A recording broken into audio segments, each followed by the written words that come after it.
Welcome back to my channel ಕನಸಿನ ಲೋಕ. ನಾನಿವತ್ತು ಟೇಸ್ಟಿಯಾಗಿ ಮತ್ತು ಸಿಂಪಲ್ಲಾಗಿ ಮತ್ತು ಆರೋಗ್ಯಕರವಾದ ರುಚಿಕರವಾದ ಆದಷ್ಟು ಬೇಗ ಮಾಡುವಂಥ ಅವಲಕ್ಕಿನ ಮಾಡೋದು ತೋರಿಸ್ತಾ ಇದ್ದೀನಿ. ಇಲ್ಲಿ ನಾನು ಅವಲಕ್ಕಿ ನೆನೆಸಿಟ್ಕೊಂಡಿದ್ದೀನಿ. ಹಾಗೆ ಟೊಮೊಟೊ, ಈರುಳ್ಳಿ, ದಪ್ಪ ಮೆಣಸಿನ್ಕಾಯಿ, ಕ್ಯಾರೆಟು, ಹಸಿಮೆಣ್ಸಿನ್ಕಾಯಿನ ಹೆಚ್ಚಿಟ್ಕೊಂಡಿದ್ದೀನಿ. ಇದು ನನಗೆ ಎಷ್ಟು ಬೇಕಷ್ಟು, ನನಗೆ 4 ಮೆಂಬರ್ಸಿಗೆ ಬೇಕು. ಸೊ ಹಂಗಾಗಿ ನಾನು ಅಷ್ಟನ್ನು ನೆನೆಸಿಟ್ಟಿದ್ದೀನಿ ಅವಲಕ್ಕಿನ.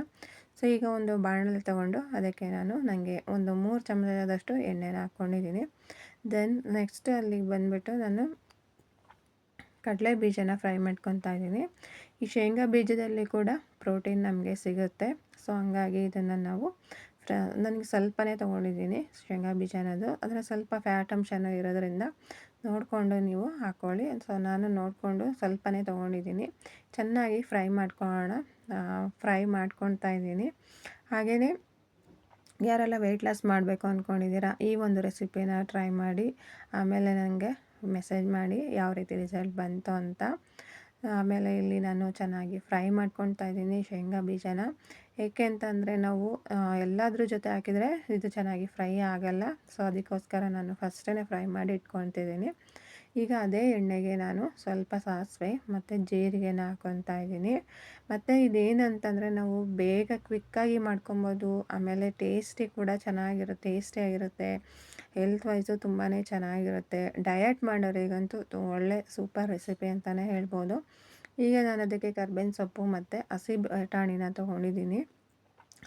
ಆಮೇಲೆ ನೀವು ಇದು ಬಟಾಣಿ ಹಾಕ್ಕೊಂಡಾಗ ಸ್ವಲ್ಪ ಮೀಡಿಯಮ್ ಫ್ಲೇಮಲ್ಲೇ ಫ್ರೈ ಮಾಡ್ಕೊಳ್ಳಿ, ಯಾಕೆಂದರೆ ಸಿಡಿಯುತ್ತೆ ಬಟಾಣಿ ಹೊರಗೆಲ್ಲ. ಈ ಕಡೆ ನಾನು ಅವಲಕ್ಕಿನ ಏನು ನೆನೆಸಿಟ್ಟಿದ್ದೆ ಅದನ್ನು ನೀರು ಸೋರೋಕ್ಕೆ ಇಟ್ಟಿದ್ದೀನಿ. ನಾನು 4 ಜನಕ್ಕಾಗಷ್ಟು ಅವಲಕ್ಕಿ ತೊಗೊಂಡಿದ್ದೀನಿ. ಹಾಗೆಯೇ ನೆಕ್ಸ್ಟ್ ಇಲ್ಲಿ ಬಟಾಣಿ ಫ್ರೈ ಆದಮೇಲೆ ಅದಕ್ಕೆ ನಾನು ಈರುಳ್ಳಿನ ಹಾಕ್ಕೊತಾ ಇದ್ದೀನಿ. ಇಲ್ಲಿ ನಾನು 1 ಈರುಳ್ಳಿನ ಹೆಚ್ಚಿಟ್ಕೊಂಡಿದ್ದೀನಿ, ಅದನ್ನು ನಾನು ಹಾಕ್ಕೊಂಡಿದ್ದೀನಿ. ಈಗ ನೆಕ್ಸ್ಟ್ ಅದಕ್ಕೆ ನಾನು ಖಾರಕ್ಕೆ ತಕ್ಕಷ್ಟು ಹಸಿಮೆಣ್ಸಿನ್ಕಾಯಿನ ಹಾಕ್ತಾಯಿದ್ದೀನಿ. ನಿಮಗೆ ಎಷ್ಟು ಖಾರ ನೋಡಿ ಹಾಕ್ಕೋಬಹುದು. ಆಮೇಲೆ ಇದನ್ನು ಚೆನ್ನಾಗಿ ಫ್ರೈ ಮಾಡ್ಕೊಳ್ಳಿ.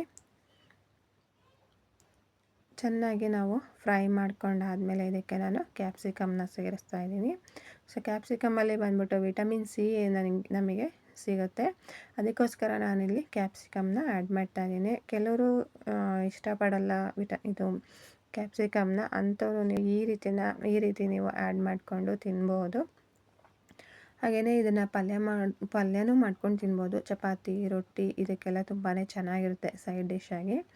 ಇದರಲ್ಲಿ ವಿಟಮಿನ್ ಸಿ ಅಂಶ ಇರೋದ್ರಿಂದ ನಮಗೆ ವಿಟಮಿನ್ ಸಿ ಸಿಗುತ್ತೆ ಇದರಲ್ಲಿ. ಹಾಗೆಯೇ ಈಗ ನಾನು ಅದನ್ನೆಲ್ಲ ಫ್ರೈ ಮಾಡ್ಕೊಂಡಾದಮೇಲೆ ಈಗ ಅದಕ್ಕೆ ನೆಕ್ಸ್ಟ್ ನಾನು ಸ್ವಲ್ಪ ಉಪ್ಪನ್ನು ಹಾಕ್ಕೊತಾ ಇದ್ದೀನಿ. ಫ್ರೈ ಆಗಬೇಕಲ್ಲ, ಅದಕ್ಕೋಸ್ಕರ ಈಗ ಇದು ಏನು ಫ್ರೈ ಆಗಬೇಕು ಅದಕ್ಕೋಸ್ಕರ ಸ್ವಲ್ಪ ಉಪ್ಪು ಹಾಕ್ಕೊಂಡು ಚೆನ್ನಾಗಿ ಫ್ರೈ ಮಾಡ್ಕೊತಾ ಇದ್ದೀನಿ. ಟೇಸ್ಟ್ ವೈಸಿಗೆ ಅವಲಕ್ಕಿ ಹಾಕ್ಕೊಂಡ್ಮೇಲೆ ನಾವು ಹಾಕ್ಕೊಬೇಕಾಗತ್ತೆ. ಹಾಗೆ ಯಾರೆಲ್ಲ ಹೊಸದಾಗಿ ನನ್ನ ಚಾನಲ್ನ ನೋಡ್ತಿದ್ದೀರಾ ದಯವಿಟ್ಟು ನನ್ನ ಚಾನಲ್ ಸಬ್ಸ್ಕ್ರೈಬ್ ಮಾಡ್ಕೊಂಡು ನೋಡಿ. ಈಗ ನಾನಿಲ್ಲಿ ಟೊಮೊಟೊ ಹಾಕ್ಕೊತಾ ಇದ್ದೀನಿ. ತುಂಬಾ ಚೆನ್ನಾಗಿರುತ್ತೆ ಟೊಮೊಟೊ ಹಾಕೋದ್ರಿಂದ. ಕೆಲವರು ಅವಲಕ್ಕಿ ಟೊಮೊಟೊ ಹಾಕಲ್ಲ, ಬಟ್ ನಾನಿಲ್ಲಿ ವೆಯ್ಟ್ ಲಾಸ್ ಮಾಡೋಕ್ಕೋಸ್ಕರ ಹಾಕ್ತಿರೋದಲ್ಲ, ಅದಕ್ಕೆ ಸ್ವಲ್ಪ ತರಕಾರಿ ಕೂಡ ನಾನಿಲ್ಲಿ ಚೆನ್ನಾಗಿ ಆ್ಯಡ್ ಮಾಡ್ಕೊತಾ ಇದ್ದೀನಿ. ಈಗ ಇದನ್ನು ನಾವು ಚೆನ್ನಾಗಿ ಫ್ರೈ ಮಾಡ್ಕೊಳ್ಳೋಣ. ಟೊಮೊಟೊ ಬೇಗನೆ ಬೇಯುತ್ತೆ. ಚೆನ್ನಾಗಿ ಫ್ರೈ ಆದಮೇಲೆ ಇದಕ್ಕೆ ನಾನು ಅರಿಶಿಣದ ಪುಡಿ ಹಾಕ್ಕೊತಾ ಇದ್ದೀನಿ. ಈ ರೀತಿ ನಾವು ರೆಸಿಪಿನ ಸಿಂಪಲ್ಲಾಗಿ ಮಾಡ್ಕೊಬೋದು. ಹಾಗೆ ಮನೆ ಮಂದಿಗೂ ಕೂಡ ನಾವು ಮಾಡಿ ಕೊಡ್ಬೋದು. ಜಂಕ್ ಫುಡ್ಡು ತಿನ್ನೋ ಬದಲು ನಾವು ಈ ರೀತಿ ಮನೆಯಲ್ಲೇ ಆರೋಗ್ಯಕರವಾದ ರೆಸಿಪಿಗಳನ್ನ ಮಾಡಿಕೊಂಡು ತಿನ್ನೋದ್ರಿಂದ ನಮ್ಮ ವೆಯ್ಟ್ ಕೂಡ ಲಾಸ್ ಆಗುತ್ತೆ, ಆರೋಗ್ಯ ಕೂಡ ಚೆನ್ನಾಗಿರುತ್ತೆ. ಸೊ ಈಗ ನಾನು ಸೋಸಿರುವಂಥ ಅವಲಕ್ಕಿನ ಮಿಕ್ಸ್ ಮಾಡ್ಕೊತಾ ಇದ್ದೀನಿ. ಇಲ್ಲಿ ನಾನು 4 ಮೆಂಬರ್ಸಿಗೆ ಆಗುವಷ್ಟು ಅವಲಕ್ಕಿನ ಹಾಕ್ಕೊಂಡಿದ್ದೀನಿ. ಸೊ ಈಗ ಅದನ್ನು ನಾವು ಚೆನ್ನಾಗಿ ಫ್ರೈ ಮಾಡ್ಕೊಳ್ಳೋಣ. ಇದು ನೀರಿನಂಶ ಎಲ್ಲ ಹೋಗಿರುತ್ತಲ್ಲ, ಈ ರೀತಿ ಅವಲಕ್ಕಿ ನಮಗೆ ಸಿಗುತ್ತೆ. ಚೆನ್ನಾಗಿ ನೀವು ಸೋಸ್ಕೊಬೇಕು, ನೀರಿನಂಶ ಎಲ್ಲ ಹೋಗೋ ರೀತಿ. ಈಗ ಚೆನ್ನಾಗಿ ನಾವು ಇದನ್ನು ಕಲಿಸ್ಕೊಳ್ಳೋಣ. ಇದಕ್ಕೆ ನಾವು ಕೊತ್ತಂಬರಿ ಸೊಪ್ಪನ್ನ ಹಾಕ್ಕೊಬೋದು. ಇಲ್ಲಿ ಕೊತ್ತಂಬರಿ ಸೊಪ್ಪನ್ನ ಆ್ಯಡ್ ಮಾಡಬೇಕು. ಹಾಗೆಯೇ ನಾನಿಲ್ಲಿ ಕ್ಯಾರೆಟ್ ಕೂಡ ಆ್ಯಡ್ ಮಾಡ್ತಾಯಿದ್ದೀನಿ. ನಾನು ಆಗಲೇ ಹೇಳ್ದಂಗೆ ತರಕಾರಿನ ನಾವು ಯಾವ ರೀತಿನಾದರೂ ಯೂಸ್ ಮಾಡ್ಕೊಬೋದು ವೆಯ್ಟ್ ಲಾಸ್ ಮಾಡುವಾಗ. ಈ ರೀತಿಯೂ ಕೂಡ ನಾವು ತುರಿದ್ಬಿಟ್ಟು ಹಸಿ ಕ್ಯಾರೆಟ್ನ ಹಾಕೊಬೋದು. ನೀವು ತಿನ್ನುವಾಗ ನಿಮಗೆ ಅನಿಸೋದೇ ಇಲ್ಲ ನಾವು ಎಷ್ಟೊಂದು ಇಲ್ಲಿ ತರಕಾರಿ ಹಾಕಿದ್ದೀವ ಅಂತ. ಅಷ್ಟು ಚೆನ್ನಾಗಿ ಸೂಪರ್ವಾಗಿ ಬರುತ್ತೆ ಅವಲಕ್ಕಿ ಅನ್ನೋದು. ಈ ರೀತಿ ಆಮೇಲೆ ಇದಕ್ಕೆ ನೀವು ನಿಂಬೆಹಣ್ಣು ಕೂಡ ಸೇರಿಸ್ಕೊಬೋದು, ನಿಂಬೆಹಣ್ಣಿನ ರಸ ಕೂಡ. ಬಟ್ ನನಗೆ ಅಷ್ಟು ಇಷ್ಟ ಆಗಲ್ಲ ನಿಂಬೆಹಣ್ಣು ಅನ್ನೋದು, ಅದಕ್ಕೆ ನಾನಿಲ್ಲಿ ಸೇರಿಸಿಲ್ಲ. ನೀವು ಬೇಕಂತಂದರೆ ಲಾಸ್ಟಿಗೆ ನಿಂಬೆಹಣ್ಣು ರಸ ಕೂಡ ಹಾಕ್ಕೊಬೋದು.